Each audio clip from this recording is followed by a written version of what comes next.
ആ, കുരുക്ഷേത്ര യുദ്ധം നടക്കും എന്ന് ആസന്നമായപ്പോൾ ധൃതരാഷ്ട്രൻ്റെ അന്ധനായ ധൃതരാഷ്ട്രൻ്റെ കുബുദ്ധി പ്രവർത്തിച്ചത് വിതുരനോട് പറഞ്ഞു, വിതുര, അങ്ങക്ക് പാണ്ഡവരോട് നല്ല ബന്ധമുണ്ടല്ലോ. അപ്പൊ വിതുരർക്ക് പാണ്ഡവരോട് നല്ലൊരു ബന്ധമുണ്ട്, സോഫ്റ്റ് ആയിട്ടുള്ളൊരു ബന്ധമുണ്ട്. അങ്ങ് പറഞ്ഞ പാണ്ഡവർ കേൾക്കും. ആര് പറഞ്ഞാൽ? കാരണം അദ്ദേഹം നല്ലൊരു ധാർമ്മികനാണ്. അതുകൊണ്ട് അങ്ങ് പാണ്ഡവരുടെ അടുത്ത് പോണം, പാണ്ഡവരോട് പറയണം, ഈ യുദ്ധമൊക്കെ വലിച്ചു വരുത്തണോ? നിങ്ങളെയൊക്കെ വിദ്യ പഠിപ്പിച്ച ആ ദ്രോണരെ കൊല്ലുന്നത് മഹാപാപല്ലേ? ഈ കുലത്തിന് വേണ്ടി ത്യാഗം ചെയ്ത ഭീഷ്മരെ കൊല്ലുന്നത് മഹാപാപല്ലേ? എത്ര ആളുകളെയാണ് കൊന്ന്, പാവം എത്ര സ്ത്രീകളെ വിധവകളാക്കണം, എത്ര കുട്ടികളെ അനാഥമാക്കണം. ഈ ഘോര യുദ്ധം, ഈ ക്രൂര യുദ്ധം, ഇതുകൊണ്ട് എന്ത് നേടാനാണ്? ഇതൊക്കെ ഒന്ന് പറയണം. ആരോട്? ഇത് യുദ്ധം ഒഴിവാക്കാൻ വേണ്ടിയിട്ടാണോ പറയുന്നത്? ധൃതരാഷ്ട്രൻ ഈ കുബുദ്ധി കാണിക്കുന്നത് എന്താ വെച്ചാൽ, യുദ്ധക്കളത്തിൽ ഇതൊക്കെ പറഞ്ഞാൽ പാണ്ഡവര് കൂടെ വന്നില്ല. നിങ്ങള് അദ്ദേഹത്തിന്റെ ഉള്ളിലുള്ള കളി എന്താ അറിയോ? ഇതൊക്കെ കേൾക്കുമ്പം പാണ്ഡവരുടെ മാനസിക അവസ്ഥ തളരും. എളുപ്പത്തിൽ കൗരവന്മാർക്ക് അവരെ വകവരുത്തി രാജ്യം അവരുടെ കൈവശം വെക്കാൻ ഈ കുബുദ്ധി വെച്ചിട്ടാണ് ആര് സംസാരിക്കുന്നത്? അല്ലാതെ ഈ പാണ്ഡവരോടുള്ള സ്നേഹമോ നാട്ടുകാരോടുള്ള സ്നേഹം കൊണ്ടൊന്നും അല്ല. മനസ്സിലായില്ലേ? ഇത് നല്ലവണ്ണം അറിയുന്ന ആളായിരുന്നു. ആര്? വിതുരൻ പറഞ്ഞു, നല്ല കാര്യം, എന്റെ ജ്യേഷ്ഠൻ എന്നാണ് വിളിക്കുക. ധൃതരാഷ്ട്രൻ ആരാണ്? ജ്യേഷ്ഠനാണ്, അവിടുന്ന് രാജാവുമാണ്. പറഞ്ഞു, ജ്യേഷ്ഠൻ, അങ്ങക്ക് പുറത്ത് മാത്രല്ലട്ടോ കാഴ്ചയില്ലാത്തത്, എവിടെയില്ല. ഞാൻ അവിടെ ചെന്ന് പാണ്ഡവരോട് പറയാണ്, ഗുരുവിനെ കൊല്ലാന്ന് പറയുമ്പോഴേക്കും കൃഷ്ണൻ പറയും, മതി വിതുരരെ. കാരണം കൃഷ്ണൻ അറിയാം വാല് പൊക്കുമ്പോ എന്തിനാ പൊക്ക് ചെയ്തെന്നുള്ളത്. അതുകൊണ്ട് ഞാൻ അവിടെ ചെന്ന് ഇതൊന്നും പറയാൻ കൃഷ്ണൻ ഒരിക്കലും എന്നെ അനുവദിക്കുകയില്ല. എന്ന് മാത്രമല്ല, ഞാൻ പറയുന്നതല്ല അവരനുസരിക്കുക, ഭഗവാൻ കൃഷ്ണൻ പറഞ്ഞതാണ് അനുസരിക്കുക. അപ്പൊ എന്തിനാണ് പാണ്ഡവരെ തെറ്റിദ്ധരിപ്പിക്കുന്നത്?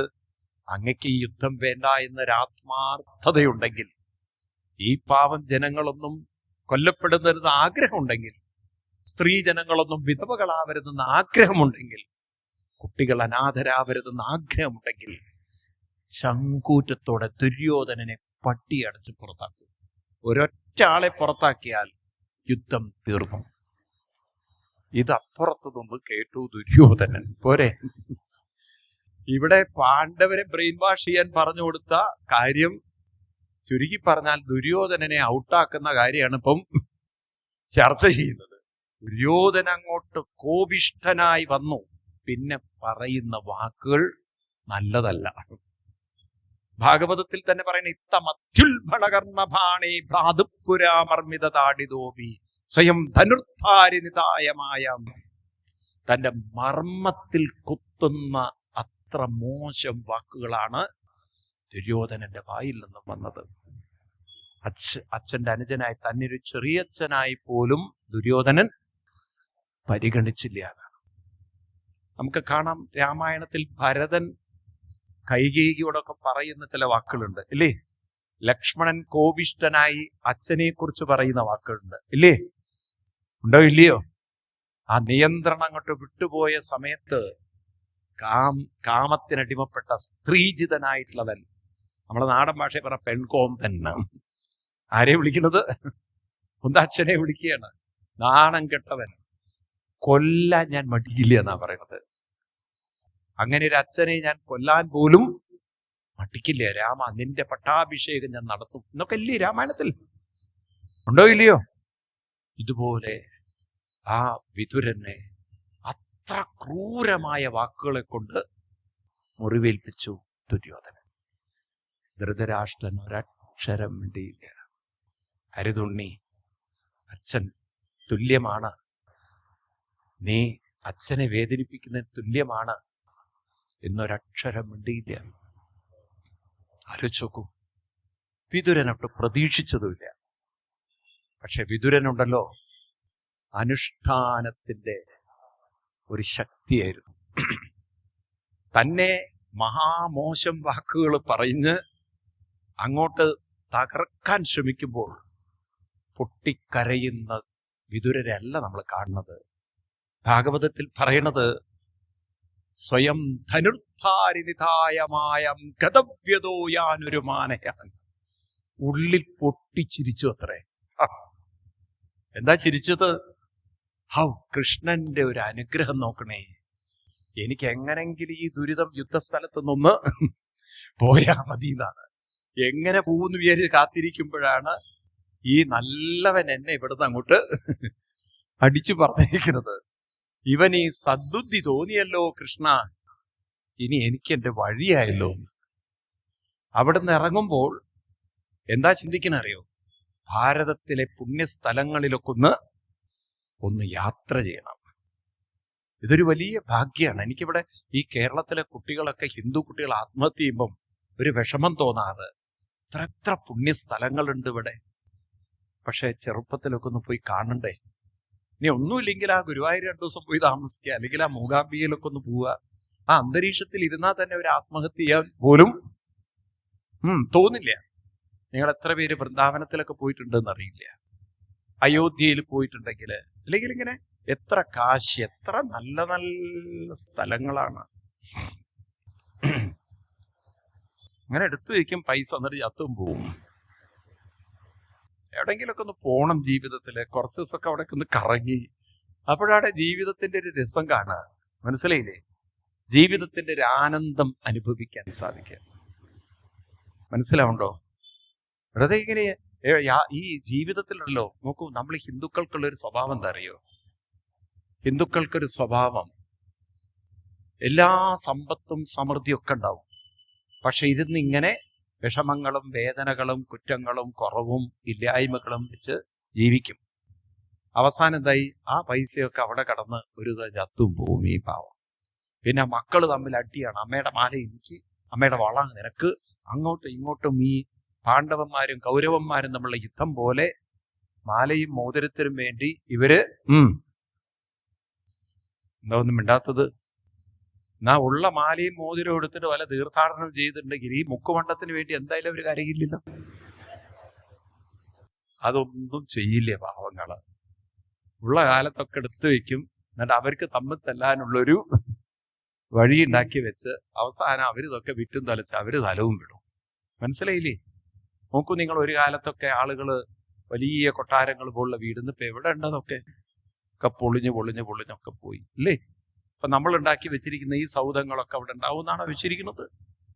അതും കുറെ കഴിഞ്ഞാൽ, ഒന്നാമത് കുട്ടികളൊക്കെ ഇവിടുന്ന് സ്ഥലം വിട്ടുകൊണ്ടിരിക്കുകയാണ്. ഒരാൾക്കും ഇങ്ങോട്ടിപ്പോ വേണ്ട. കേരളത്തിൽ തന്നെ താമസിക്കാൻ ആർക്കും താല്പര്യമില്ല. ഞാൻ ഇന്നലെ ഓസ്ട്രേലിയയിലുള്ള ഒരു ഫാമിലി കണ്ടപ്പോ മകനോട് പറയുന്നു, നീ തിരിച്ചു അവിടെ എവിടെയെങ്കിലും താമസിച്ചേ? ഞാൻ ഇങ്ങോട്ടേ ഇല്ല, ഞാൻ എൻ്റെ അച്ഛനെയും അമ്മയും അങ്ങോട്ട് കൊണ്ടുപോകാൻ നിൽക്കുകയാണ്. അപ്പൊ ഇവിടുത്തെ വീടും പറമ്പും വിറ്റിട്ട് വേണം അവർക്ക് അങ്ങോട്ട് പോകാൻ. ഏറ്റവും കൂടുതൽ അനുഭവിക്കുന്ന ക്രിസ്ത്യൻസ് ആണ്. കാരണം നല്ലൊരു ശതമാനം ഇവിടെ നിന്നും പോയി ഇപ്പൊ വലിയ വലിയ വീടുകളൊക്കെ കാണാം നിങ്ങൾക്ക്.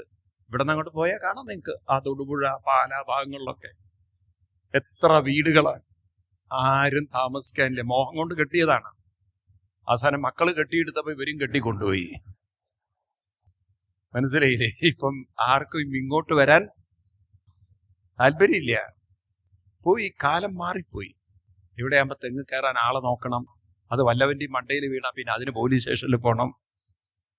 മനസ്സിലായില്ലേ? ഇനി തെങ്ങിൽ കയറാൻ ഒരുത്തനെ കിട്ടണമെങ്കിൽ അവന് 200 രൂപ എന്ന്. ആകെ 2 തേങ്ങ അതിന്റെ മുകളിലുണ്ടാവും. മനസ്സിലായില്ലേ? അതെന്തിനാ 200 രൂപ എന്ന് പറഞ്ഞാൽ 100 രൂപ അങ്ങോട്ട് കയറാനും 100 രൂപ ഇറങ്ങാനും. അപ്പൊ ഈ കാരണവര് പറഞ്ഞു, ഞാൻ 100 തരാം, നീ കയറിയാ മതി എന്ന്. ഇറങ്ങേണ്ട കാര്യമില്ല, നീ ഇറങ്ങേണ്ട കാര്യമില്ല, അവിടെ തന്നെ നിന്നോ. മനസ്സിലായില്ലേ? ഇപ്രകാരം ഒരു ചക്ക പറിക്കാൻ ആളില്ല, ചക്ക വല്ലവന്റെ മേലാ വീണത്. അവസാനം പ്ലാവേ വെട്ടിക്കളഞ്ഞു ഒരു കാരണവര്. കാരണം ചക്ക പ്ലാവ് മുഴുവൻ നിൽക്കുന്ന റോട്ടിലേക്കാ. ഇത് വല്ല സ്കൂട്ടറുകാരൻ്റെ തലയിൽ വീണ് കഴിഞ്ഞാൽ അവൻ അവിടെ സമാധിയില്ലേ? അല്ല, തമാശയല്ല. ചെന്നൈയിലെ ഒരു കുട്ടി, ഞാൻ നടന്നൊരു കഥ പറയാണ്. ആ കുട്ടി CA എഴുതി ക്ലിയർ ആയില്ല, പ്രിലിമിനറി ഒക്കെ എഴുതി മെയിൻ പാസ്സായില്ല. അപ്പൊ വീട്ടിൽ അതിന്റെ ഫ്രസ്ട്രേഷൻ. അമ്മ പറയും, നീ ഒരു കാലത്ത് നന്നാവില്ല എന്ന്. അമ്മയ്ക്ക് തന്നെ പറയാമല്ലോ. ഈ കുട്ടി ഒരു ദിവസം വിചാരിച്ചു, ഇനി ചത്തേ അടങ്ങുള്ളൂ എന്ന്. 6ാമത്തെ നിലയിൽ ഫ്ലാറ്റ് എന്ന ഒരൊറ്റ ചാട്ടം രാവിലെ. ആ സമയത്ത് ഒരു റിട്ടയർഡ് ബാങ്ക് മാനേജർ അതിലെ രാവിലെ പാവം ഒരു ബർമുഡ ട്രൗസർ ഇട്ടിട്ട് പാവം നടക്കാൻ ഇറങ്ങിയതാ. ഈ മനുഷ്യൻ പണ്ട് റൂട്ടിൽ കൂടെ നടന്ന പട്ടിയെ പേടിച്ചിട്ട് അകത്തുകൂടെ നടക്കാൻ തുടങ്ങിയതാ.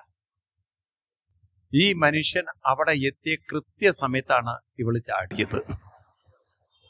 ആളുകൾ നോക്കുമ്പോണ്ട് ഈ മനുഷ്യന്റെ മേലേക്കാ വീണത്. ഇവള് നരസിംഹത്തെ പോലെ ഇരിക്കുന്നു, അയാളാണ് ഹിരണ്യകശിപുവിനെ പോലെ.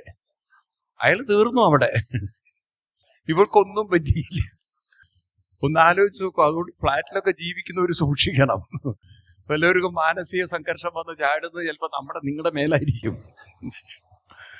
നമുക്ക് ആലോചിച്ച് നോക്കും മനുഷ്യന്മാര്. ഏതായാലും ആ പാവം മനുഷ്യൻ, റിട്ടയർഡ് മാനേജർ, സമാധിയിൽ അയാൾ പോയി. നോക്കണം, നല്ല മരണമായിരുന്നു. ഇതുപോലെ ഒരു മരണം ആർക്കും കിട്ടില്ല അല്ലേ? മേല് വന്ന് വീണും തീർന്നു. അപ്പൊ അതുകൊണ്ട് ജീവിതം ഒരിക്കലും ഒരു തളർന്നിരിക്കാനുള്ളതാണ്. വിതുരരെ പോലെ നല്ലത് ചിന്തിച്ചു. അയ്യോ, എന്നെ ഇങ്ങനെ പറഞ്ഞു, അങ്ങനെ പറഞ്ഞു, എന്നെ വേദനിപ്പിച്ചു, എന്നെ പരസ്യമായിട്ട് നിന്ദിച്ചു. ഒന്നുമില്ല. നീ എന്ത് പറഞ്ഞാലും എനിക്ക് പ്രശ്നമില്ല. എനിക്ക് എൻ്റെ വഴി ഒരിറക്കം പോയി. തീർത്ഥാടനങ്ങളൊക്കെ ചെയ്തു. അപ്പോഴാണ് ഒരു മോഹം കൃഷ്ണനെ കാണുന്നത്. കൃഷ്ണനെ കാണാൻ വേണ്ടി ദ്വാരകയിലേക്ക് പുറപ്പെടുമ്പോഴാണ് യമുനാ നദി കരയില് ഉദ്ധവരെ കാണുന്നത്. കൃഷ്ണന്റെ സന്തത സഹചാരിയായി, കൃഷ്ണന്റെ നിഴലായി, കൃഷ്ണനോളം ബുദ്ധിയുള്ള, കൃഷ്ണന്റെ അതേ നിറമുള്ള, കൃഷ്ണൻ ഉടുത്തഴിച്ചിടുന്ന വസ്ത്രം ഉടുക്കുന്ന, കൃഷ്ണൻ കഴിക്കുന്ന പാത്രത്തിൽ കഴിക്കുന്ന, കൃഷ്ണന് വേണ്ടി ജീവിതം ത്യജിച്ച ഒരു മഹാനുണ്ടായിരുന്നു, ദ്വാരകയുടെ മന്ത്രിയായ ഉദ്ധവര്. ആ ഉദ്ധവരെയാണ് കാണുന്നത്. എങ്ങനെയാ വരുന്നത്? തലയിൽ മെതിയടിയും വെച്ചുകൊണ്ട്. കാഴ്ച കണ്ട് അത്ഭുതത്തോടെ ചോദിച്ചു, ഉദ്ധവരെ, എന്താണ് ഇങ്ങനെ ഒരു യാത്ര? മനസ്സിലാവുന്നില്ല. ഉദ്ധവർ അപ്പോഴേക്കും വിതുരനെ കണ്ട് നമസ്കരിച്ചു. കാരണം വലിയ മഹാനാണ് വിതുരൻ. ഭഗവാൻ ശ്രീകൃഷ്ണന് പോലും ഏറെ ബഹുമാനമുള്ള വ്യക്തിയാണ് വിതുരൻ. ആ വിതുരനോട് പറഞ്ഞു, അങ്ങയോട് പറയുന്നതിൽ വിഷമമുണ്ട്. അങ്ങ് കൃഷ്ണനെ കാണാൻ പുറപ്പെട്ടിരിക്കുകയാണ്, എനിക്കറിയാം. പക്ഷെ ഭഗവാൻ നമ്മളെയൊക്കെ പിരിഞ്ഞു പോയി. യാദവകുലം നശിച്ചുപോയി. ആ കൃഷ്ണന്റെ ദേഹത്യാഗം താങ്ങാനുള്ള കഴിവ് എനിക്കുണ്ടായിരുന്നില്ല. കൃഷ്ണനിൽ നിന്നും ഉപദേശങ്ങളൊക്കെ കിട്ടി. കൃഷ്ണൻ എനിക്ക് ബദ്രീനാഥിലേക്ക് പോവാൻ പറഞ്ഞ് നിർദ്ദേശം തന്ന് ആ ബദ്രീനാഥ് വരെ എൻ്റെ കൂടെ കൃഷ്ണനെ കൊണ്ടു നടക്കാൻ എനിക്ക് കൃഷ്ണൻ ആ മെതിയടിയും തന്ന് ഞാൻ ആ മെതിയടിയും കൊണ്ട് പോവുകയാണ്. ഒരു നിമിഷം വിതുരൻ നിശ്ചലനായി. കാരണം ഇനി ഭാരത മണ്ണിൽ കൃഷ്ണനില്ല. താൻ കൃഷ്ണനെ കാണാൻ വേണ്ടി പുറപ്പെട്ടതാണ്. ആ ഉദ്ധവന്റെ കണ്ണുകളിലേക്ക് നോക്കിയപ്പം ഉദ്ധവര് പറഞ്ഞു, വിതുരരെ, ഭഗവാൻ കൃഷ്ണന്റെ മഹിമ പറഞ്ഞാൽ തീരില്ല.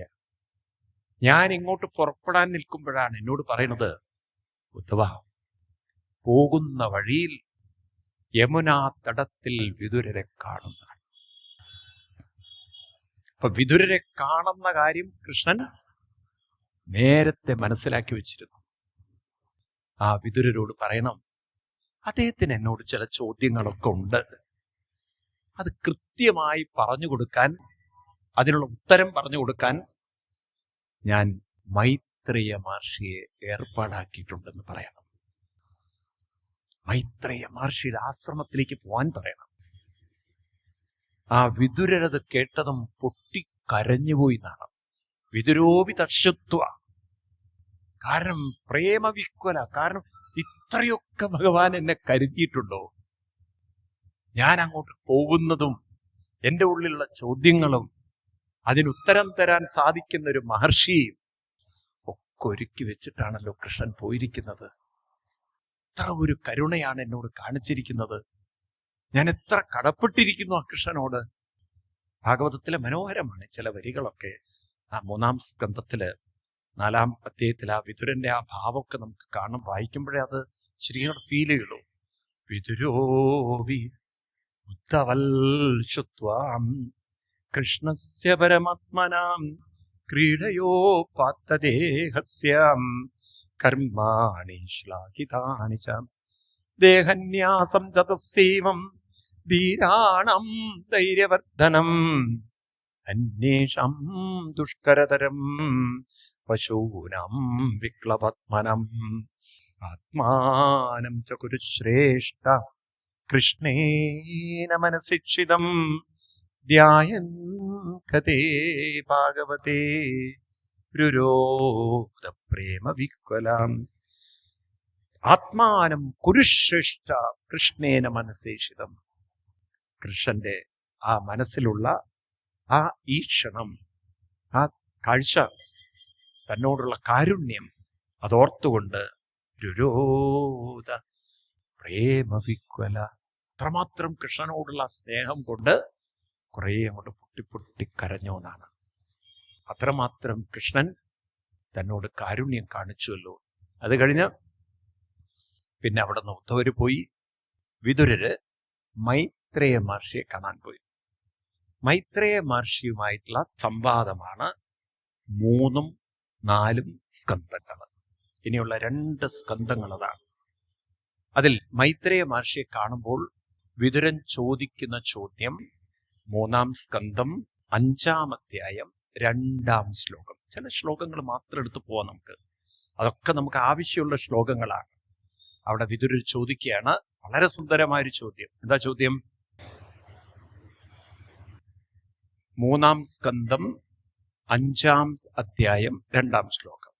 സുഖായ കർമാണി കരോതി ലോകേ നദേ സുഖം വാ പാരമം വാ വിന്ദേത ഭൂയ യതയത്ര ദുഃഖം യതത്ര യുക്തം ഭഗവൻ വദേന്ന. എന്താ ചോദ്യം? ഈ ചോദ്യമൊക്കെ പഠിക്കുമ്പോൾ രസാട്ടോ. സുഖായ കർമാണി കരോതി ലോകേ. ലോകത്തിലുള്ളവര് കരോതി കർമ്മം, കരോതി ചെയ്യുന്നു, പ്രണികൾ ചെയ്യുന്നു, പ്രവൃത്തി ചെയ്യുന്നു. എന്തിനു വേണ്ടി? സുഖായ, ജീവിതം സുഖമാക്കാൻ. എല്ലാ പണികളും എല്ലാവരും ചെയ്യുന്നത് ജീവിതം പറയൂ സുഖമാവണം, അല്ലേ? ഇപ്പൊ നിങ്ങൾ രാവിലെ എണീക്കുന്നു, ചായ ഉണ്ടാക്കി കുടിക്കുന്നു. എന്തിനു വേണ്ടിയിട്ടാ? അന്നത്തെ കാര്യങ്ങളൊക്കെ സുഖമായി നടക്കണം, അല്ലേ? ഇഷ്ടപ്പെട്ട പലഹാരങ്ങൾ ഉണ്ടാക്കുന്നു, കറികൾ ഉണ്ടാക്കുന്നു. ഇതൊക്കെ എന്തിനു വേണ്ടിയിട്ട്? ജീവിതം സുഖാവണമെന്ന്. ആരെങ്കിലും ഇന്ന് വരെ കരുതിയിട്ടുണ്ടോ ജീവിതം ദുഃഖാവണമെന്ന്? നിങ്ങൾ അമ്പലത്തിൽ പോയി പ്രാർത്ഥിച്ചിട്ടുണ്ടോ, ഭഗവാനെ കുറെ ദുഃഖമൊക്കെ തന്നോളൂട്ടോ എന്ന്? ആർക്കെങ്കിലും അങ്ങനെ തോന്നിയിട്ടുണ്ടോ? ഇന്ന് വരെ ആരെങ്കിലും ജ്യോത്സ്യരെടുത്ത് പോയിട്ടുണ്ടോ? എന്താ അറിയില്ല, ജ്യോത്സ്യരെ ഭയങ്കര സുഖം, ഒന്ന് നോക്കൂന്ന്. ആരെങ്കിലും സുഖം നോക്കാൻ പോയിട്ടുണ്ടോ? ഉണ്ടോ? ഇല്ല. എല്ലാവർക്കും ദുഃഖം വരുമ്പോഴാണ് ഇങ്ങോട്ടൊക്കെ ഓടുക, അല്ലേ? എല്ലാവർക്കും എന്താ വേണ്ടത്? സുഖം. സുഖത്തിനു വേണ്ടി മനുഷ്യൻ ഓരോരോ കാര്യങ്ങൾ ചെയ്യുന്നു. അങ്ങനെ സുഖത്തിന് വേണ്ടി കാര്യം ചെയ്യുമ്പോൾ ശ്രദ്ധിക്കണം നിങ്ങൾ, സുഖം കൂടി വരികയല്ല. സുഖങ്ങളെല്ലാം ക്രമേണ കുറഞ്ഞ് ഒരുപാട് വിഷമങ്ങളും പ്രയാസങ്ങളും കൂടി വരുന്നു, അല്ലേ? ഇതെന്താണ് കാരണം എന്ന് ചോദിക്കുകയാണ്. അപ്പൊ സുഖത്തിനു പകരം അവസാനം വിന്ദേത ഭൂയ യതയത്ര ദുഃഖം. അവസാനം ജീവിതത്തിന്റെ അവസാന നാളുകളില് ജീവിതം സുഖമായിട്ടല്ല മാറുന്നത്. എന്തായിട്ടാ മാറുന്നത്? ഇപ്പൊ ഞാൻ ചോദിച്ചാൽ നിങ്ങൾ ഉത്തരം പറയുമോ? ഉത്തരം പറയോ ഇല്ലയോ? അറ്റ്ലീസ്റ്റ് ശ്രമിക്കാന്നെങ്കിലും പറയൂടെ? ഉത്തരം പറയോ? ശ്രമിക്കാം. ഇപ്പൊ നിങ്ങളുടെ മക്കൾ നിങ്ങളോട് ചോദിക്കുകയാണ്, വിവാഹ ജീവിതം സുഖമാണോ ദുഃഖാണോ?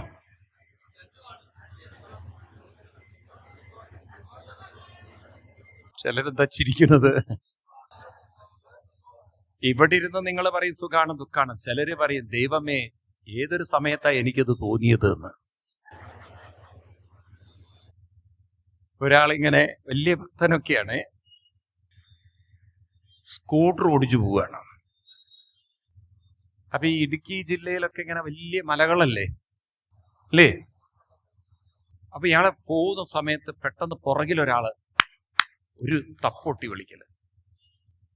ഇയാൾ പെട്ടെന്ന് തിരിഞ്ഞു നോക്കി, സ്കൂട്ടർ ഒന്ന് സ്ലോ ഡൗൺ ചെയ്തിട്ട് പെട്ടെന്ന് തിരിഞ്ഞു നോക്കിയപ്പോ മുന്നിൽ വലിയൊരു കല്ല് വന്ന് വീണു. ആ വിളിച്ച ആളിട്ട് കാണുന്നുമില്ല. ഭഗവാനെ, ഒരുപക്ഷെ ആ തിരിഞ്ഞ് സ്ലോ ഡൗൺ ചെയ്ത് തിരിഞ്ഞു നോക്കില്ലായിരുന്നെങ്കിൽ മണ്ടയിലായിരിക്കും വീഴുക. ഇതുപോലെ വേറെ സമയത്ത് ഇയാളിങ്ങനെ വണ്ടി ഓടിച്ചു പോകുമ്പോൾ ഒരാൾ പുറകിൽ നിന്ന് ഇയാളുടെ പേര് വിളിച്ചു. പെട്ടെന്ന് നോക്കുമ്പോണ്ട് നല്ല സ്പീഡിലാണ്, വേഗം ഇങ്ങോട്ട് സൈഡിൽ നിർത്തി തിരിഞ്ഞു നോക്കുമ്പോഴേക്കും ഒരു വേറെ വണ്ടിക്കാരനതാ വന്ന് ഇയാളുടെ മുന്നിൽ പോയി ഒറ്റ ഇടിയാണ് ഈ സൈഡില്. അവൻ ഒരു കോലത്തിലല്ല വണ്ടി ഓടിക്കുന്നത്. ഒരുപക്ഷെ ഇദ്ദേഹം സ്പീഡിലായിരുന്നു ഓടിച്ചതെങ്കിൽ ഇയാളെ ഇടിച്ച് തെറിപ്പിക്കുകയായിരുന്നു. അപ്പോഴും ഇയാള് ദൈവമേ ഇങ്ങനൊരു അനുഗ്രഹം ആരാ വിളിക്കുന്നതെന്ന് അറിയില്ല. അപ്പൊ അയാള് അന്നത്തെ ദിവസം വൈകുന്നേരം പൂജാമുറിയിൽ വന്നിട്ട് ഭഗവാനെ നോക്കിയിട്ട് പറഞ്ഞു, ഇത്രയൊക്കെ അനുഗ്രഹം അവിടുന്ന് എന്നോട് കാണിക്കുന്നല്ലോ കൃഷ്ണ, എന്തൊരു കാരുണ്യമാണ് കാണിക്കുന്നത്. ഇതൊക്കെ അങ്ങേക്ക് കാണിക്കാൻ സാധിക്കുമെങ്കിൽ ആ താലി കെട്ടുന്നതിന് മുമ്പ് എന്തേ പുറകുന്ന് വിളിക്കാതിരുന്നതെന്ന്. അന്നൊന്ന് കൈ കൊട്ടി പിടിച്ചിരുന്നെങ്കിൽ.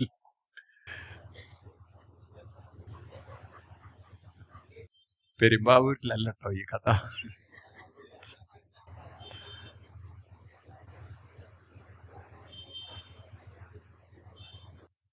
പെരുമ്പാവൂരിൽ വേറൊരു കഥയുണ്ട്.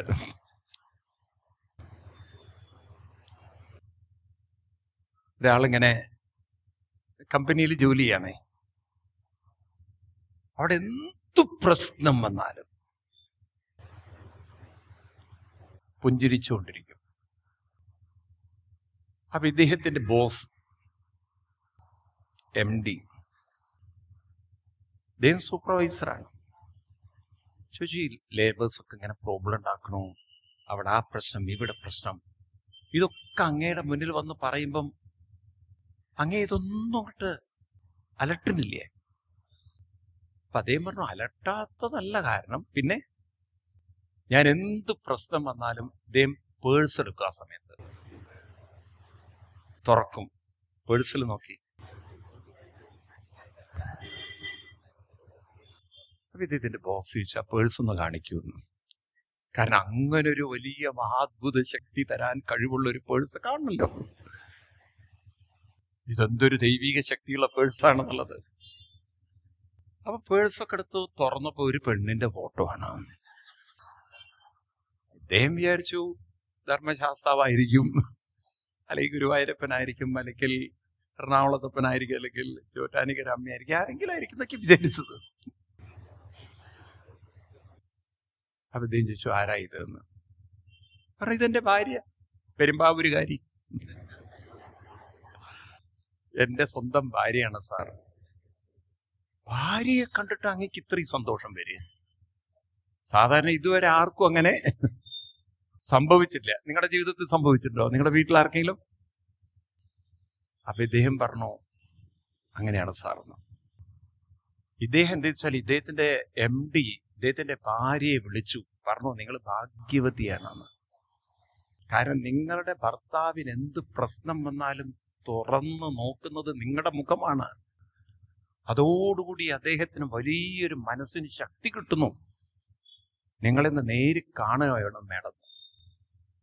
ഭാര്യ മനസ്സിലാക്കി ഈ മനുഷ്യൻ എന്റെ ഫോട്ടോ വെച്ച് തന്നെ ഇയാൾ ഏതോ ഒരു കേസ് വീട്ടിൽ പെട്ടിട്ടുണ്ട്, ഇതേതോ വേറെ ഏതോ ഒരു ഇടപാടാണിത്, വരട്ടെ വീട്ടിൽ കാണിച്ചു കൊടുക്കാന്ന്.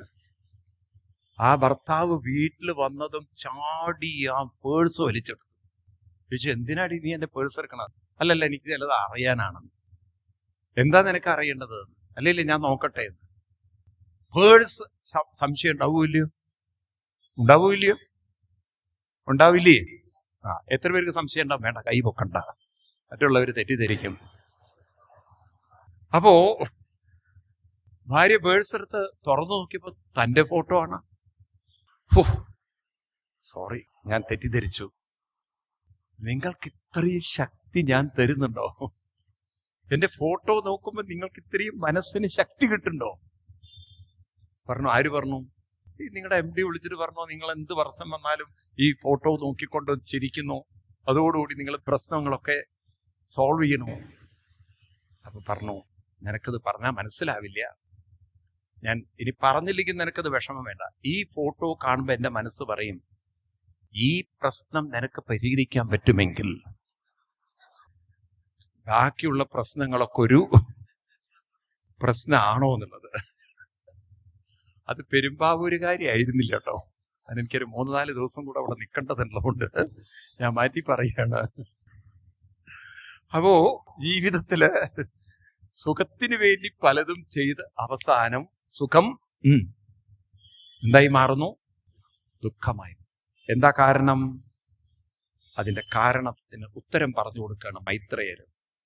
കാരണം ഞാനത് ഡീറ്റെയിൽ ആയിട്ട് പറയുന്നില്ല, വായിക്കുന്നില്ല. പറയുന്നത് 2 വാക്കുകൾ ഓർക്ക്. ഒന്ന് സ്വാർത്ഥത. എന്താണ് സ്വാർത്ഥത? മനുഷ്യൻ സുഖമൊക്കെ അനുഭവിക്കുമ്പോൾ എന്താണ്? അവനവന്റെ സ്വാർത്ഥം കൂടിക്കൂടി വരും. എന്ത് കൂടി വരും? അവനവന്റെ സ്വാർത്ഥം. അപ്പൊ അവനവന്റെ സ്വാർത്ഥത കൂടി വരുമ്പോൾ എന്തു പറ്റുന്നു? സ്വാർത്ഥത കൂടുന്തോറും സുഖത്തിന്റെ തീവ്രതയും കുറഞ്ഞു വരും. കാരണം സ്വാർത്ഥത്തിനൊരു പ്രത്യേകത ഉണ്ട്. അത് കിട്ടുന്നതിലൊന്നും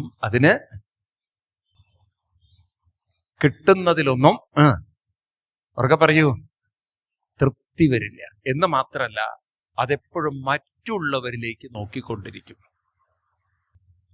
അപ്പൊ നിങ്ങളൊക്കെ ഇത് അനുഭവിക്കുന്നവരാണ്. ആണോ അല്ലയോ? അപ്പൊ മകൻ കല്യാണം കഴിക്കാൻ പോകണു. മകൻ നിങ്ങൾക്കൊക്കെ സാരി എടുക്കുന്നു. എന്തു വാങ്ങിക്കുന്നു? സാരി വാങ്ങിച്ച്. സന്തോഷം ഉണ്ടാവില്ലേ? ഉണ്ടാവില്ലയോ? ഉണ്ടാവും, തീർച്ചയായിട്ടും. പക്ഷെ അവന്റെ ഭാര്യ വീട്ടുകാർക്ക് നിങ്ങളെക്കാളും നല്ല സാരി മേടിക്കണം. അത് നിങ്ങൾ കണ്ടു കഴിഞ്ഞാലോ? അവൻ വാങ്ങിച്ച സാരി നിങ്ങൾ ഉടുക്കുവോ? സുഖത്രയുള്ളൂ.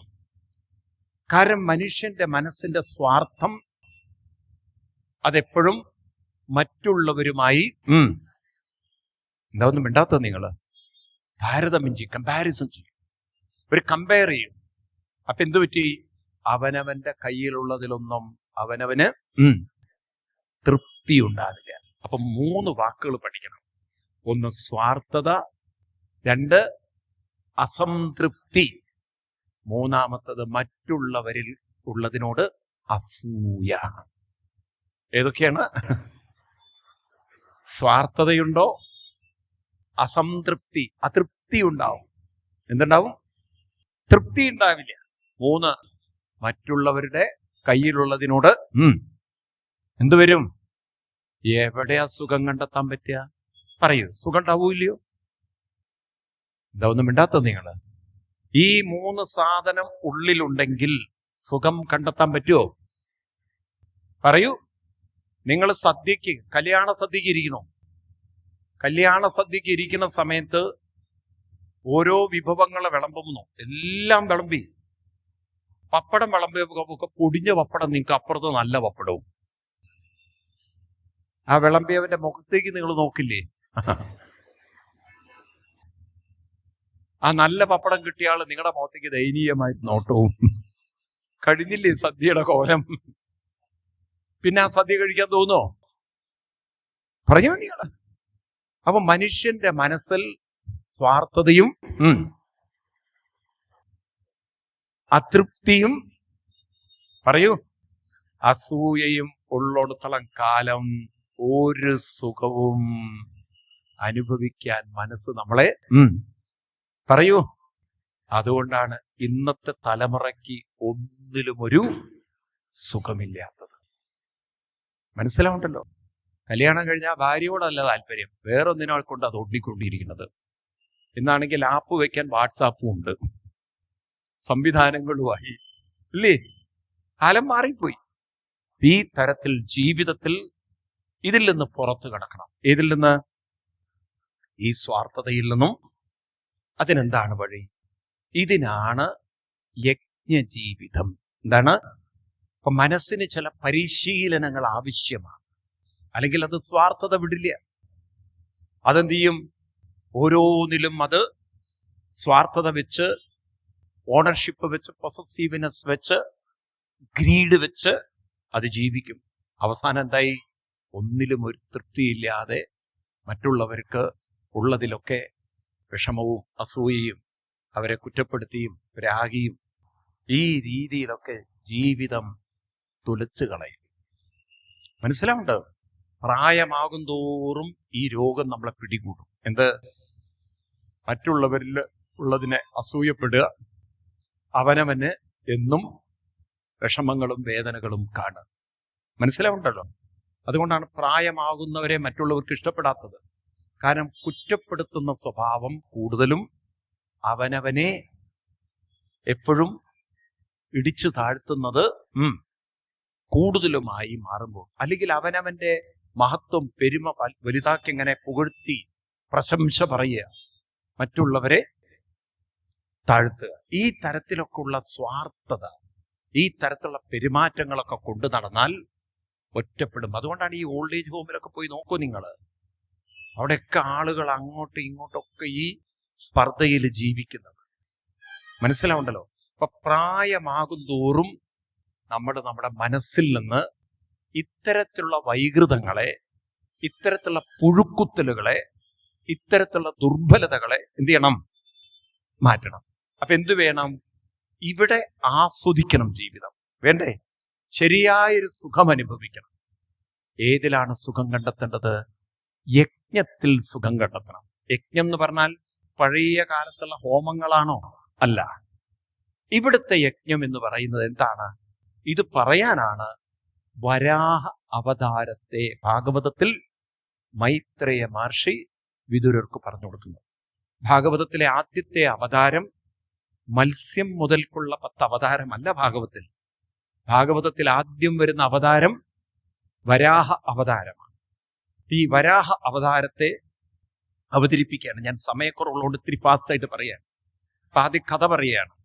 അതായത് പണ്ട് ഭൂമിയിലെ ആദ്യത്തെ മനുഷ്യപ്രജകൾ എന്ന് പറയുന്നത് സ്വയംഭുവ മനുവും ശതുരൂപാദേവിയുമാണ്. ആരൊക്കെയാണ്? അവര് ഭൂമിയിൽ വസിക്കാൻ നോക്കുമ്പോൾ ഭൂമി കാണുന്നില്ല. ഭൂമിയെയും കൊണ്ട് ഒരസുരൻ പോയി. ആരാണ് ഈ അസുരൻ? ദിതിയുടെ 2 മക്കളായിരുന്നു, ഹിരണ്യാക്ഷനും. അപ്പൊ അതിന്റെ പിന്നിൽ കഥ വേറെയുണ്ട്. ഒരു സന്ധ്യാസമയത്ത് ദിതി എന്ന ഭർത്താവിനോട് പറയും, ഞാൻ കാമത്താൽ പീഡിതയാണ്, എന്താ എനിക്ക് എന്നെ സ്വയം നിയന്ത്രിക്കാൻ പറ്റുന്നില്ല, എനിക്ക് പുത്രന്മാര് വേണം. പറഞ്ഞു, ദേവി ഇത് സന്ധ്യാസമയാണ്, ഇപ്പൊ പുത്രോത്പാദനത്തിന് പറ്റിയൊരു സമയമല്ല, ദേവി എന്നെ പ്രേരിപ്പിക്കരുത്. പക്ഷെ ദേവി പറഞ്ഞു, എനിക്ക് എന്നെ നിയന്ത്രിക്കാൻ പറ്റുന്നില്ല എന്ന് പറഞ്ഞപ്പോൾ പുത്രോത്പാദനം ചെയ്ത് ശപിച്ചു കളഞ്ഞു, നിനക്കുണ്ടാവുന്ന പുത്രന്മാര് അസുരന്മാരായി തീരട്ടെ. അങ്ങനെയാണ് ദിതിയിൽ ഹിരണ്യാക്ഷനെന്നും ഹിരണ്യകശിപു എന്നും 2 പുത്രന്മാർ. അതിൽ ഹിരണ്യാക്ഷൻ ഭൂമിയെ അപഹരിച്ചു എന്നാണ്. ചില്ലറ മോഷണമൊന്നുമല്ല. ഇതൊക്കെ ഇപ്പം സ്വർണം മോഷ്ടിച്ചു, അല്ലെങ്കിൽ വള മോഷ്ടിച്ചു, അത് മോഷ്ടിച്ചു എന്നൊക്കെ പറയും. ഇത് ഏത് തന്നെ മോഷ്ടിച്ചു? ഭൂമിയെ തന്നെ. അതിപ്പോ എങ്ങനെയാ മോഷ്ടിക്കാന്നൊക്കെ നോക്കാം നമുക്ക്. കാര്യം ഭൂമി ആർക്കും മോഷ്ടിക്കാൻ പറ്റില്ല നമുക്കറിയാം. ഏതായാലും അങ്ങനെ ഭൂമിയെ മോഷ്ടിച്ച് ഭൂമിയിൽ വസിക്കാൻ ഭൂമിയില്ല. സ്വയംഭൂമനും ശതുരൂപാദേവി ഇരുന്ന് ധ്യാനനിരതരായി. അവരുടെ മുന്നിൽ ബ്രഹ്മാവ് പ്രകടമായി. ആ ബ്രഹ്മാവും ധ്യാനനിരതനായി. ബ്രഹ്മാവിന്റെ മൂക്കിൽ നിന്ന് ഒരു ഉഗ്രസാധനം പുറത്തു ചാടി. അന്ന് കോവിഡ് ഇല്ലാത്ത കാലം, അതുകൊണ്ട് കുഴപ്പമില്ല. അപ്പം മൂക്കിൽ നിന്നൊരു സാധനം ചാടിയത് ടെസ്റ്റ് ചെയ്യാൻ പോയില്ല. പിന്നെ എന്ത് ചെയ്തു? അതാണ് പിന്നീട് ഒരു ഉഗ്രരൂപമായി മാറി വരാഹ രൂപമായി അവതരിച്ചത്. അപ്പോഴേക്കും വരാഹത്തെ എല്ലാവരും സ്തുതിക്കാൻ തുടങ്ങി. ആ വരാഹത്തെ വിളിക്കുന്നത് യജ്ഞവരാഹം എന്നാണ്. എന്താണ്? ആ വരാഹമൂർത്തി തൻ്റെ തേറ്റമേൽ രസലോകത്തിൽ ഒളിപ്പിച്ചു വെച്ച ഭൂമിയെ ഉയർത്തിക്കൊണ്ടുവന്ന് യഥാസ്ഥാനത്ത് വച്ചു ഹിരണ്യാക്ഷനെ വധിച്ച കഥയാണ് വരാഹ അവതാര കഥ. ഇത് വളരെ ഡീറ്റെയിൽ ആയിട്ട് ഭാഗവത്തിൽ പറഞ്ഞിട്ടുണ്ട്. ഞാൻ ചുരുക്കി പറഞ്ഞു മാത്രം, കാരണം സമയമില്ലാത്തതുകൊണ്ട്. അപ്പൊ നമുക്കറിയാം ഭൂമിയെ ഒന്നും ഒരാൾക്കും അപഹരിക്കാൻ സാധ്യമല്ല. അപ്പൊ എന്താ മനസ്സിലാക്കേണ്ടത്? ഭൂമിയെ അപഹരിച്ചു എന്നൊക്കെ പറഞ്ഞു കഴിഞ്ഞാൽ അർത്ഥമെടുക്കേണ്ടത് ശ്രദ്ധിക്കുക. വരാഹം എന്ന വാക്കിന് ഞാൻ പറഞ്ഞു യജ്ഞവരാഹമാണ്. ആരാണ്? യജ്ഞവരാഹം. അപ്പൊ ഇവിടെ ഹിരണ്യാക്ഷൻ ഭൂമിയെ അപഹരിച്ചു എന്ന് പറഞ്ഞാൽ അർത്ഥം എന്തെടുക്കണം? ഭൂമി എന്ന് പറഞ്ഞാൽ ഭൂമിക, മനസ്സിനെ അപഹരിക്കുന്ന സ്വാർത്ഥതയും അസൂയയും, നേരത്തെ പറഞ്ഞില്ലേ 3 ആസക്തിയുമൊക്കെയാണ് ഏത്? ഈ ഹിരണ്യാക്ഷൻ എന്ന് പറയുന്നത്. ഹിരണ്യാക്ഷൻ. അപ്പൊ ഹിരണ്യാക്ഷൻ എന്ത് ചെയ്യും? മനസ്സിന്റെ സ്വസ്ഥതയും സമാധാനവും സുഖവും എന്ത് ചെയ്യും? അപഹരിച്ചു കളയും. ഇതിനെ രസലോകങ്ങളിൽ കൊണ്ടു നിർത്തും. എന്താ രസലോകം?